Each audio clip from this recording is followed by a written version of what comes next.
Amidst election fever and polling underway in 12 states, the city of Temple seemed to be in a merry mood as BJP PM designate Narendra Modi has visited Varanasi to file his nomination.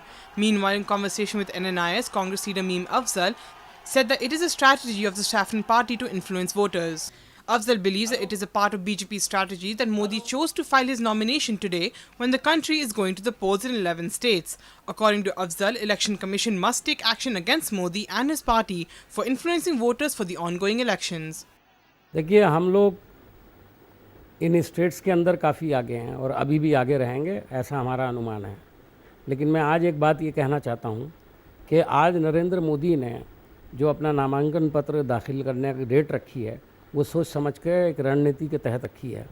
आज पूरा media 117 parliament की सीटों को छोड़कर सिर्फ होने वाली एक पार्लियामेंट की सीट पर अपनी अटेंशन लगाए बैठा हुआ है।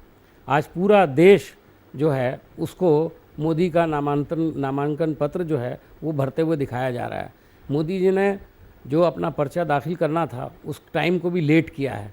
वो इस तरह से मैं समझता हूँ कि वोट को प्रभावित करने की एक राजनीति है और इलेक्शन कमीशन को इसका नोटिस लेना चाहिए।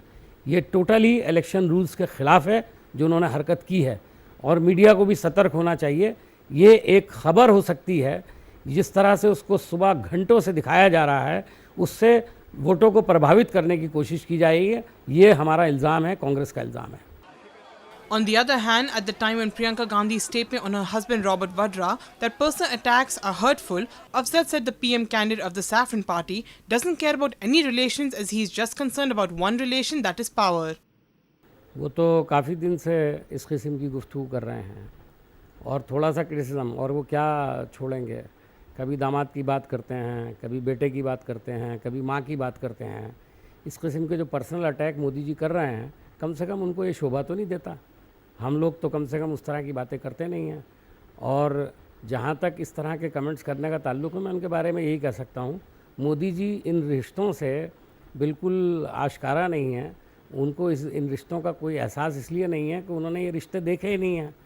उनको खून के रिश्तों का परवाह है, ना समाजी रिश्तों की कोई परवाह है। उनके पास तो सिर्फ एक ही रिश्ता है और वो है सत्ता का रिश्ता। वो सिर्फ सत्ता से अपना रिश्ता रखना चाहते हैं, उसके अलावा उनके पास कोई दूसरा रिश्ता है नहीं। This report was brought to you by NNIS.